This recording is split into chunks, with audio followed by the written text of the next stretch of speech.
Have you ever stopped to wonder what happens inside the brain of a child growing up alone? How often have you seen a quiet, withdrawn kid who prefers to play by themselves and just thought they were shy? Research now shows that childhood loneliness isn't just a phase. It actually sculpts the brain, rewires emotional pathways, and leaves deep marks that can follow that child into adulthood. What's even more alarming is how often parents, teachers, and even healthcare professionals underestimate these silent effects. Today, you'll learn how social isolation and emotional neglect in childhood shape not just behavior, but the very architecture of a child's brain, and most importantly, what you can do right now to create safe, nurturing environments where kids can truly thrive. Stay with me until the end. The answers you'll find here could change the life of a child who depends on you. Why do so many adults still see childhood loneliness as harmless or even normal? Why do we mistake withdrawal for maturity or independence? In American culture, quiet kids are often seen as well-behaved or easy, which can hide the reality of deep emotional distress and a lack of healthy connections. A child who avoids playing with others, stays silent in conflicts, or rarely seeks comfort may actually be sending out quiet pleas for help. Prolonged loneliness in childhood goes far beyond healthy alone time. It activates the brain much like chronic stress does.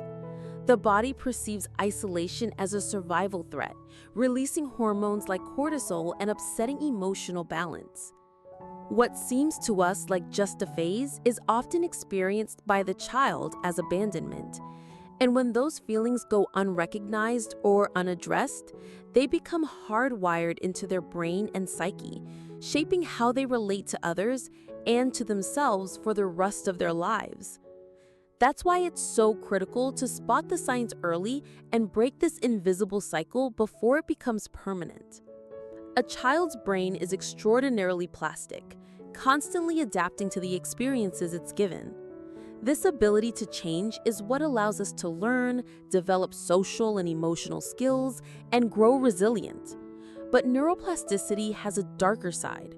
When children grow up in environments that lack social connection, the brain reorganizes itself to cope with isolation as the norm. Brain imaging studies show that children deprived of regular human interaction develop structural changes in the amygdala, which processes fear and anxiety, and in the prefrontal cortex, which governs social behavior and decision-making. These kids also have persistently high levels of cortisol, the stress hormone, which interferes with the growth of new neural connections. In short, their brains become wired to survive in a hostile world, but not to thrive in healthy relationships. Over time, these changes increase the risk of depression, anxiety disorders, difficulties forming close bonds, low self-esteem, and even physical health problems linked to chronic stress.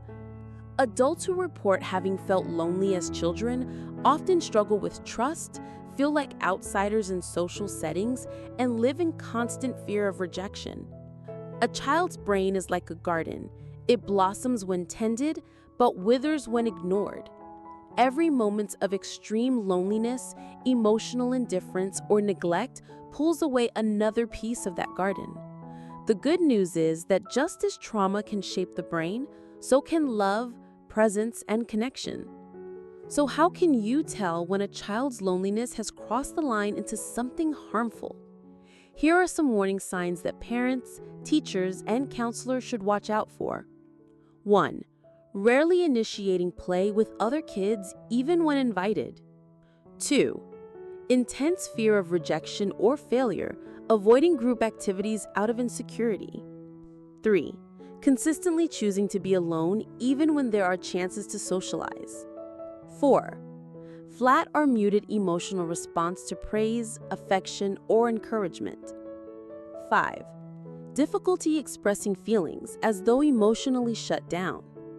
These behaviors shouldn't automatically be labeled as introversion or a normal need for solitude.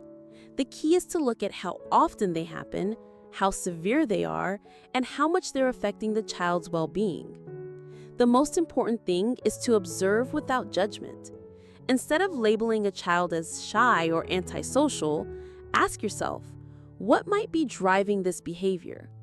Children who suffer from loneliness rarely have the words to describe what they're feeling, but their actions speak volumes. It's up to us, the adults, to listen with empathy. Now that you understand the impact of loneliness on a child's brain and behavior, let's talk about what you can do to change that story. First, encourage group play and shared activities early on. Children develop social skills and resilience by playing, sharing, and even navigating minor conflicts.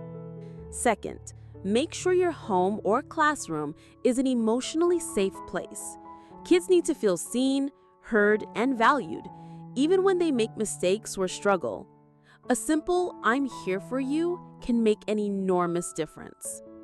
Third, celebrate every small step towards social connection.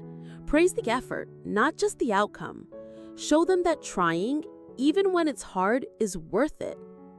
Finally, if you notice more serious or persistent signs, seek help from a child therapist or counselor. A professional can help uncover deeper causes and guide you towards effective interventions. Every little act matters. Every conversation, every hug, every chance for connection helps a child's brain form healthier, more resilient pathways. And remember, when a child learns they are seen, heard, and valued, they carry that sense of worth for the rest of their lives, and society as a whole benefits. So let me ask you again, how many children around you right now are growing up alone without anyone noticing? How many still have time to be rescued from this quiet loneliness? A child's emotional future starts with the choices you make today. Choose to be the adult who makes a difference. Notice, support, transform. And if this message resonated with you, please share this video with other parents, educators, and professionals who can also be part of the solution. Together, we can help more children grow up in safe, healthy, and connected environments. Because no child should have to bloom alone.